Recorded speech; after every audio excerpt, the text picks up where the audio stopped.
My sister's feigned crises overshadowed my milestones. My sister's fabricated mental health episodes disrupted every significant moment in my life, leading me to exclude my family from my wedding and reveal their deception. On what should have been the most joyous day of my life, I made the difficult choice to keep my parents and sister away. Some call me heartless, others believe I was courageous. After years of having my achievements eclipsed, I wanted one day to be truly mine. Now, I'm left questioning whether I crossed a line or finally stood up for myself. I, a 23-year-old, married my partner, Leander, aged 33, last month. I chose not to invite my parents or my younger sister, Ophelia, 28, to the ceremony. Half of my family now labels me as selfish and cruel. I need perspective on whether I made the right call or went too far.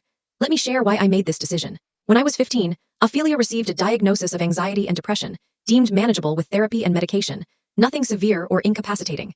Yet, from that moment, our household revolved around her mental health. By 17, I began noticing something off. I'd spent months preparing for an audition to play Juliet in the school production of Romeo and Juliet. My parents promised to drive me to the audition and wait. On the morning of the event, Ophelia claimed she was having a panic attack and needed urgent hospital care. My parents rushed her to the ER, leaving me stranded. I missed the audition. That evening, my grandmother called to check on Ophelia and mentioned seeing her at the mall that day, laughing with friends and carrying shopping bags. When I confronted my parents, they brushed it off, saying Ophelia must have recovered after the hospital visit. The audition, however, was long over. For my 20th birthday, my grandparents flew in from across the country.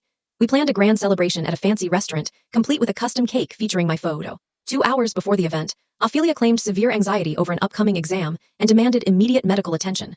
My parents took her to urgent care, taking the car with my cake. The party went on, thanks to my grandparents' efforts, but I spent most of it worrying about Ophelia. When my parents returned at midnight, I learned she'd received a mild anxiety medication and was discharged after 20 minutes. They admitted to eating my custom cake in the hospital waiting room because Ophelia was hungry. This pattern continued through high school. In my senior year, this shorts can't handle this full story. Click the link in the description. See full story. You need to watch this.